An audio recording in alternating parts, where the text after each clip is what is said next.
I don't care how ready you think you are to become a head football coach, it's different when it actually happens. We have a motto here, that's you will become us, we won't become you, you will become us. Physicality is our calling card. You know you're going to be into a contest with us. Can we blame you for the breakup of the Pac-12? Me personally? Yes, you personally. USC was the first people out, and they couldn't beat Utah. Well, shoot, I hope we're not responsible for that. You won't know what impact you had on your players until 10 or 15 years later. Fortunately, I've been around here long enough to see that. In fact, I'm recruiting some of our players' sons. Some coaches, are constantly looking over the fence. Where is the grass greener? I've been very content here my whole career. It's flattering in a sense that people will look at our program and want to emulate it, but it goes back to players. If you do your homework and work hard in recruiting and recruit the right way, you're going to have the chance to be successful. And that's really the key to our consistency and success.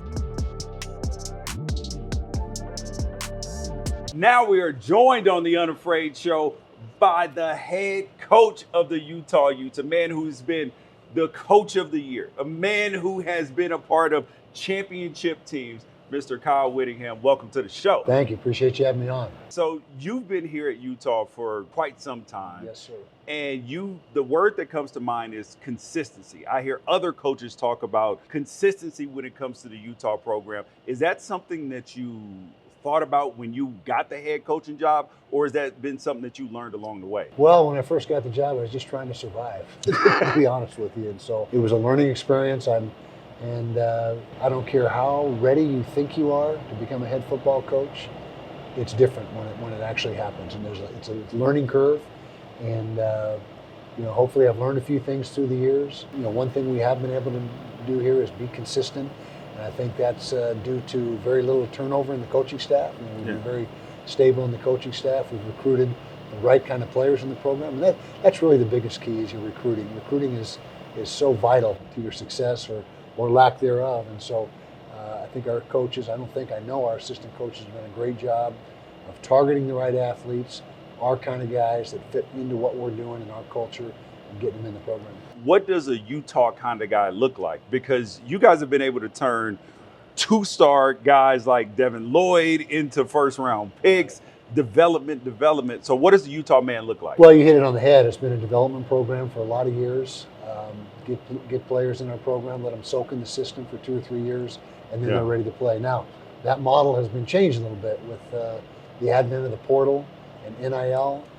Players aren't willing to sit around for 2 or 3 years until they have a chance to play, and so we've had to accelerate things from that standpoint, simplify the schemes a little bit so it's more plug and play ready instead of having that couple of year learning curve needing to digest the system. So there's been some modifications and changes that we've had to make, but just the core of what we do and the core of what we believe, blue collar mentality, mental toughness, physical toughness, that has not changed. You talked about the NIL and the transfer portal, all those new changes that have happened in the world of college football. Sometimes the old dogs have a little bit of trouble adjusting to that.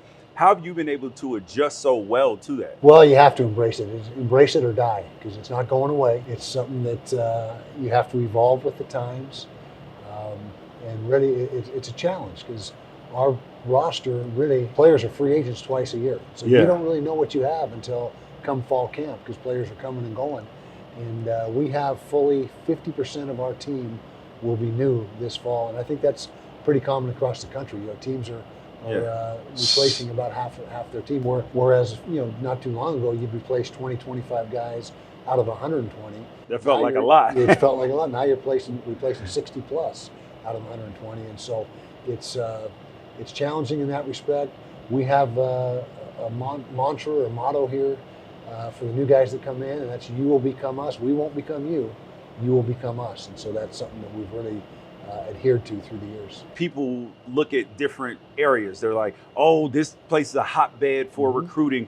But a lot of coaches are finding their way to Utah to find some really good players. Oh, yeah. So when you guys are recruiting, where is the recruiting landscape for the Utah Utes? Well, when we went from the Pac-12 to the Big-12, that changed our footprint a little bit. We were very heavy. First of all, in-state is always our starting point. And you're exactly right. The number of good players coming out of the state of Utah has grown tremendously since I've been here. I've been here a while, but when I first got here, there was maybe half a dozen Division I players in the state of Utah a year. Now there's 30 plus. Yeah. And so there's a lot of talent in the state of Utah. But when we made the move from the Pac-12, we pulled some of our resources out of California, moved them over to Texas, Mississippi, Louisiana to try to match the footprint of the Big 12. Has there been a change in what your roster needs to look like? Because when I got a chance to talk to Jed Fish, he talked about that, moving from the Pac-12 to the Big 10, he needed a different sort of athlete, or that the way they looked off the bus needed to change a little bit. So did you find that change necessary moving from the Pac-12 to the Big 12? I think there's more similarities than differences between those two conferences. Pac-12, tremendous quarterback play, at least in the last few years. We had Caleb Williams, Bo Nix, Penix. We had some quarterbacks that are incredible. And so that was a big challenge. But I think that the Big 12 might be a little more physical than what the Pac-12 was, a little more reliant on the run game. But to say we had to make wholesale changes in our roster, no, that's not the case. Because we still recruit the same kind of guy. Because you become us, we don't become you. There you go. Exactly. And with that, so Utah, when you guys left the Pac-12 and went to the Big 12, you guys were automatically hated. Like if you were on the message boards, if you were anywhere, it was like, oh, Utah, they think they're going to come in here and do this and that. Mm-hmm. But you have had success in the Mountain West Conference, then in the Pac-12. Now, moving over to the Big 12, what is it about the secret sauce of this place? Because the fans, I know they're amazing. Well, I'd say our players, physicality is our calling card. You're going to be into a contest with us. We play us each week, and so that's a big part of it. Our players are very gritty. They're tough. They don't quit. They're going to come at you for the full 60 minutes. And maybe for sure above anything else, is we've had a great deal of talent come through this program. And again, going back to recruiting, and when you look at the last 10 years, we have put more people in the NFL than anybody in the Big 12 right now. I know we weren't in the Big 12 that whole time, obviously. Yeah. But if you just go back, we have a higher number of players on NFL rosters and that have been drafted than anybody in the league.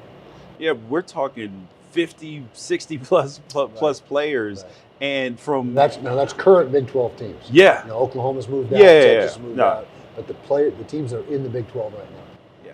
So when we look at the recruiting landscape, right? And you said that you have changed the footprint. Mm-hmm. Obviously, people are, when you're recruiting kids from different areas, they're going to say, "Oh man, it's Utah," and there's a perception of Utah. But I've been here. I like it here. It's a place that feels safe. It feels good for families, and I know a lot of players stay here. Mm-hmm. Why is it that players come to Utah and then stay in Utah? Well, just look around. You got the mountains. You got clean air. Great place to play football, get an education. I think Salt Lake City, in and of itself, is one of the best kept secrets in the country. And you're right. We have a ton of players from out of state that come to Utah and play ball and settle here and make this their home. Yeah. And I think that's speaks to the just how great the community is, how much support the community has for our players, and they just feel comfortable here. They just like it. I want to talk about that place right there, Rice-Eccles Stadium, one of the more underrated stadiums in America, because they talk about how loud stadiums are, how ruckus the fans are, and people always talk about the big house. They talk about all these places, but I'm telling you, per capita, or even not even per capita, you walk in that place, it is tough to play. Can you talk about what it's actually like from your end and what other coaches have said to you about playing here? Yeah, well, we were told when we were in the Pac-12, it was, if not the toughest place, top two toughest places to play in the Pac-12. And of course, only, 6 of the teams in the Big 12, or 5 of them have had the chance to come here. So we haven't had the opportunity each team has not had the opportunity to play there yet. Not the biggest stadium, we're about 54,000, but it is loud. We have a student section called the MUST, the Mighty Utah Student Section, that is second to none. They're cheering and they're on their feet from start to finish. And the game day atmosphere at Rice-Eccles is special, and we think that it has provided a huge home field advantage for us through the years. Can we blame you for the breakup of the Pac-12? Me personally? Yes, you personally, because USC was the first people out, and they couldn't beat Utah. so were they trying to get away from Utah? Well, shoot, I hope we're not responsible for that. But USC, great program, tons of talent. But yeah, we were able to play well against them the last 3 or 4 times that we played them. But you know, it's still, to me, it's still kind of a mystery as to why the Pac-12 didn't survive. I mean, it didn't need to break up, in my opinion. But I'm, you know, I wasn't on the inside, privy to everything that was going on. So I know it all comes down to dollars. Yes. In the end. And so somehow, some way, the dollars didn't make sense in the Pac-12, and so there you go. Yeah. I want to go back to your history, how you got here to Utah, because you were a guy who went to BYU. Right. And then your dad, Fred, he was a Utah man. Like, were you just born into the Utah culture, and how did you end up at BYU? Good question. I played down there, as you mentioned, in Provo. Played a few years of pro ball, the USFL, which now has had a resurgence. Yeah. I played 3 years in that league, and then I jumped right into coaching. My first coaching job was up at Idaho State University, just up the road a couple hours here. There for 7 years at Idaho State. Coach Ron McBride was here at Utah. My father was his defensive coordinator. They had a defensive line job that opened up. I applied for it, interviewed with Coach McBride, and he ended up hiring me. And the next year, so I coached under my father for 1 year, 1994, while he was the coordinator. Then he took off back to the NFL, to the Raiders.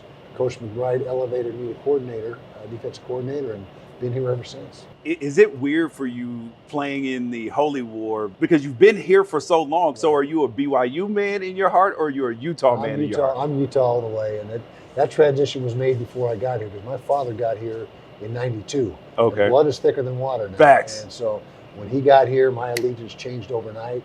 I'm certainly going to support my father 100%.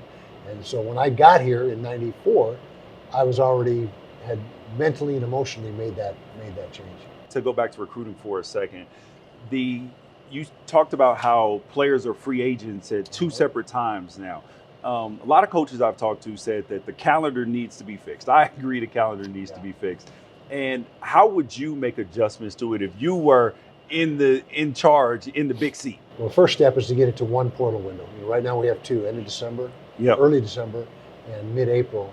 I think that mid-April one needs to be abolished and just have the window at the semester break where you can move around and transfer. But I think ultimately you're going to see super conferences. I think you're going to see, for lack of a better term, minor league NFL structure, salary cap. The players will be employees. I think unless something really dramatic happens or really drastic in the next little bit, you're going to see that in the next 3 to 5 years, where super conferences are formed. They'll have their own 16-team playoff. You'll have rosters with a salary cap.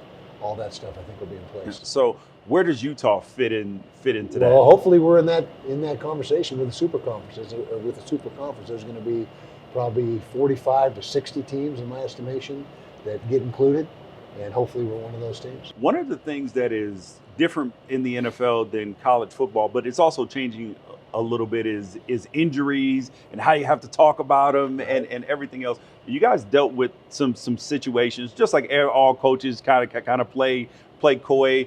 How was that dealing with a guy who had been so instrumental to your program in Cam Rising and dealing with his injury the last couple of seasons? Yeah, it was challenging, but I believe that the Power 4 football needs to have some uniformity in the injury report. Some parameters. Here's what you need to do. It's mandatory. Like the NFL does. The NFL has a mandatory injury report. Will play, probable, questionable, doubtful, out. That type of thing. And so, right now, with that not being in place, why would you tip your hand at all about injuries? Why would you talk about them? Why would you give your opponent any more information than they already have if it's not a requirement? Yeah. And so, but I would be completely on board to have it be a requirement, so everyone's on the same level playing field. It's just a matter of which direction they want to go. They want to just continue with no requirement to divulge injuries, and each school does what they want, in the case where we would just continue how we're doing it, or make it uniform like the NFL, and of course we'd acquiesce and go that direction. See, I like that. I love that answer, because it feels in the same, I'm playing by the rules. Right. It's like if you can gain an advantage on the field, like last year when Dan Lanning put 12 guys on the field, Yep. it was within the rules. So Right. why would you not play by the rules that are given? You know, sometimes people get upset about it, but hey, we don't change for them. They adjust to us. I agree with you 100%. And I think that there also needs to be uniformity across P4 with how many conference games you play. Yeah. I mean, there's things that need to be ironed out. It's still not far from a perfect system, but I think we're heading in that direction. There have been speculation about when is Coach Whit, when is he going to hang his hat up? When is he going to do this? So how long do you have here? You know what? Right now it's year to year. I just couldn't go out after last year's frustration and the way things went down last year. I mean, 5-7, that's not who we are. That's not, that's not what we're used to. And to say that that was going to be my last opportunity to coach and have to live with that, I just couldn't. Yeah. It left a bad taste in my mouth. We do have a guy here on staff, Morgan Scalley, who's he's already been named the coach in waiting, ready to take over. But to answer your question, it's a year-to-year thing, and as long as I'm excited and just can't wait to come to work every day, then that'll be time to step aside. So he's the head coach in waiting. Yes. Were you the head coach in waiting? Not officially. Before when Urban left? No, there was, and it's not completely unheard of, but it's very uncommon to have a head coach in waiting. You'll see it from time to time, but no. Short answer is I was not the head coach in waiting, and just worked out where the timing was right. Urban went to Florida, and I was fortunate enough to get the job. You obviously were able to coach with some really great coaches on that particular staff. Absolutely. And they came in from Bowling Green really first. Right. And like, what are some of the lessons that you learned being with Urban Meyer, being with Alex Smith, being with all the rest of the great coaches that were on that staff? Yeah, well, I think that in my estimation, there's no more organized, meticulous, methodical, systematic coach than Urban Meyer. I've never been around a guy who had such a masterful, grand, big picture plan. And nothing was left to chance. Everything was, every day of the year, you knew exactly what was going on. He could go out 300 days and say, what are you going to be doing on this day? And he'll be able to tell you just like that what's going on. And so I learned a ton about how to run a football program on a day-to-day basis, a big-time football program. And when Urban got the job, when Coach McBride was let go, I thought I was the guy. I thought I should have had to, I thought I was the guy to take over. And, and when I didn't, I was a little bit disappointed. And Urban came in, invited me to stay. Turns out that was the best thing that possibly could have happened to me, was have the opportunity to learn under him for those 2 years, to expand my knowledge base and just get another look at how another coach runs the program. I've really had 3 coaches that have been, I guess you could say, role models for me as far as the head coach aspect, and that was Lavelle Edwards, who I played for down in Provo. Ron McBride, who hired me here, was a masterful recruiter, and then Urban. And so I kind of took the best of all those guys from a head coaching standpoint and melded it into who I am today, and hopefully it's we've had a little bit of success here. But and then the one coach, of course, that had the most influence on me totally and without question was my father. I played for him. I coached with him here. Best defensive mind I've ever been around. And to this day, our defensive philosophies, our structures, what we believe in, came from Fred Whittingham. And so I've been the good fortune to be around some really good people. So the things I stand for are faith, family, fatherhood, food, and sports. Food, and I like that. So like the fatherhood aspect of it just sticks out to me because I see your eyes light up when you talk about your dad. Like what is your dad and football really meant to you and just your entire life? Yeah, I wouldn't be here without him. There's no doubt about it. I mean, he was my coach, position coach in college. And just to have that opportunity, now he was harder on me than anybody else, I'll tell you that right now. Yeah. So it was a challenge. But and you ask anybody that played for him, and you're going to be hard pressed to find anybody that doesn't echo the same thing I'm saying, that best defensive coach they've ever been around, best teacher, best with schemes and adjustments. I mean, he was just a master. And so to have that opportunity to play for him and then coach under him was invaluable. And so that's why I'm sitting here today, because of him. What does it make you feel like when Kenny Dillingham and other young coaches say that they're looking at you and the Utah program saying that this is the model that they want, the consistency, the development, the physicality, and all of those things, knowing that it probably doesn't feel too long ago that you were just a young pup wet behind his ears. Exactly. Well, it's flattering in a sense that people look at our program and want to emulate it, but it goes back to players. Coaches are very important, obviously, but college football is all about players. And if you do your homework and work hard in recruiting and recruit the right way, you're going to have a chance to be successful. And that's really the key to our consistency and success through the years, as I mentioned earlier, is getting the right players in the program. When you are recruiting, what is the recruiting pitch? Because you said that your dad, that he taught you how to recruit as well. What's the recruiting pitch to come to Utah? Well, first of all, the place sells itself in a lot of ways. Our winning history, we've won a lot of football games, a lot of bowl games through the year. Our graduation rate, we're in the top 10 in the nation. Graduation rate, that's a huge selling point, especially for the parents. Can you talk about how important that the Polynesian culture is here in the state of Utah, but also to the Utah Utes? It has been huge. The Polynesian athlete has been a huge reason for the success of the program, and that goes back to Coach McBride. Ron McBride is the one who started recruiting the Polynesian athlete, going to the islands, all the way to Samoa, Tonga, Hawaii, of course. And since then, the population base of Polynesians in the state of Utah has grown. I think we're up to about 2.5% of the population of the state is Polynesian. We think we are the most diverse team in America. We're almost exactly 1/3 Polynesian, Caucasian, and African American. And we don't do that by, we're not trying to do that. It just happens that way. And whereas Coach McBride started the pipeline from the islands, now we get the majority of our Polynesian athletes in state right here at home. And so, but they've been so critical to our success.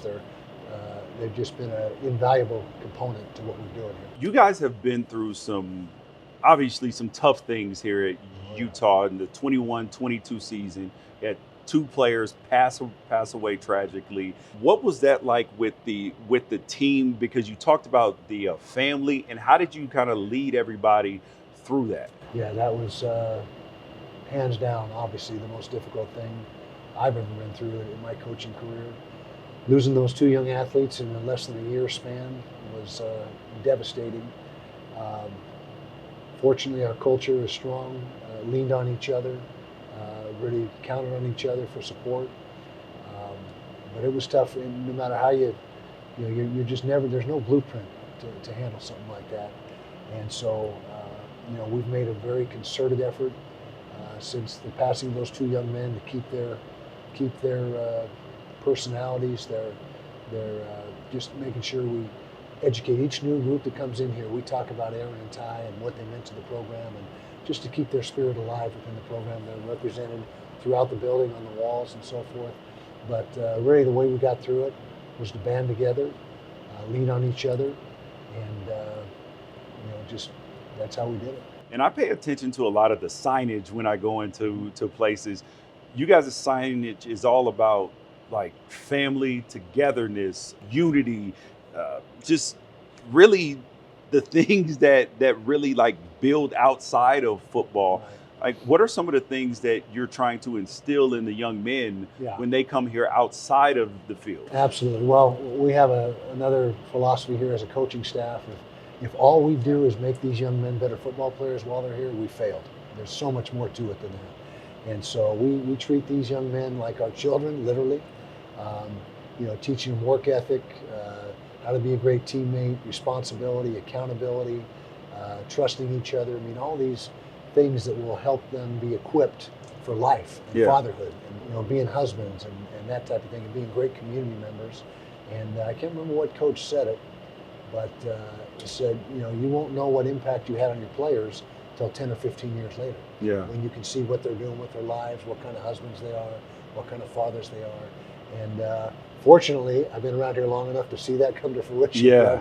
I've had players, in fact, I'm recruiting some of our players' sons. I mean, that's how long I've been here. That's amazing. That is. And so rewarding to see these guys succeed in life, come in 18-year-old, maybe a little misguided freshman, kind of a wild onion, see him leave here, a mature, responsible man, with a degree in his hand, ready to be successful. Yeah. That is so rewarding, and that's the best part of the job, is to see these guys leave ready and equipped to handle life. One of the things that was cool to me about going away to college at a place that had some outdoor stuff going on was that I was a city kid. Mm-hmm. I had never been on a lake. I had never been on snow. Mm. I had never done any of those things, not been in little buggies and all of that stuff. So I think sometimes, especially black athletes, when they're trying to figure out where they go, some of the negative recruiting maybe there's not black people out there in Utah.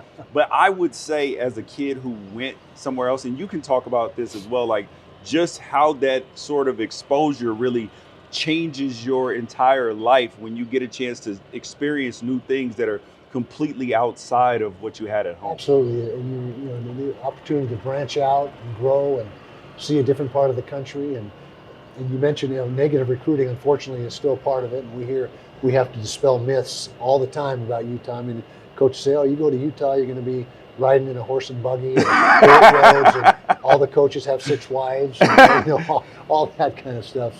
So part of our recruiting, unfortunately, is to shoot down all the negativity and just baloney that have been, that these kids have been fed by other schools.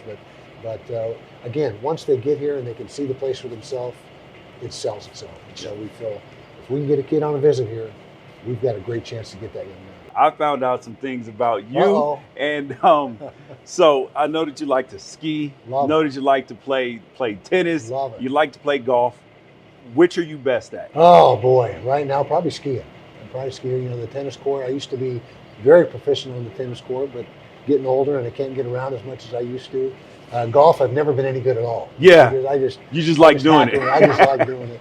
But and that's a big reason why I've stayed at Utah. The skiing here is the best in the world, literally the best in the world. And so I would have to say that that's probably my strong suit. Like you, an outdoorsman, like to go boating. We got several lakes here. I love motorcycles. I ride a motorcycle all around the state. The outdoor life really appeals to me, and it's a great place to raise a family, safe environment. So some coaches, are constantly looking over the fence. Where is the grass greener? I've been very content here my whole career, and have never looked back and never thought that, dang, I wish I had done this or that. I'm very, very pleased with how it's turned out. So can you speak to that though? Because the coaches like the players that I played with who are now coaches, it feels like there's a shift in the mentality. Maybe it's because of guys like you that have been in places, have a lot of success. They're able to make money. They're able to win. And instead of trying to find greener grass, they're saying, moving around isn't what it used to be. So is that something that you hear from coaches now? Have you talked to coaches about it? Anything Absolutely. like that? Yeah, absolutely. And I've had a unique career, and I'm very blessed. I've been here 30 plus years. This will be my 21st year as the head coach. And typically a coach in that time frame will have been at a dozen different schools, dragging their family across the country. And I just never thought that was fair to the family to be able to, or to have your kids change schools year in and year out. And although, some coaches have been very successful doing it that way and climbing the ladder, but I've just felt like, this university, this community has treated me so well, and I feel so at home here. Virtually my entire family is here, my extended family. Yeah. And so why leave? So if I gave you a choice, one motorcycle, Harley, Indian, what do you get? Man. What is your dream bike? I've got 4. And okay. So I've got a Harley, I've got an Indian, I've got a Ducati, I've got a Triumph. So I don't want to tick off any of the dealers that have helped me get those motorcycles. I'm going to say I love them all. Just get me on a 2-wheeler and I go. I just love it. Absolutely love it. All right, as we finish up, will you look into the camera and tell the families? I know you don't have a lot of turnover on your coaching, but maybe people that are thinking, man, maybe I can go learn from him. Why Utah? Why the Utah Utes? All right, you want to come to Utah because, first of all, we have a culture here second to none as far as a family atmosphere. Players love each other. Players love the coaches. Hopefully, coaches definitely love the players. It's a great environment. It's a safe environment. You got the mountains, the Rocky Mountains right out your back door. Outdoor life, fishing, hunting, all that type of stuff. You're going to get a great education. We're a Tier 1 university, which is as high as you can get. And you get a degree from the University of Utah, you really got something special. And you're going to have a great experience here. And If you wanted to say what is your team mantra or motto or mission statement is probably a better term for it, is as coaches, we want to ensure that every player that comes through our door and plays in this program has a great experience, and that's what we strive to do.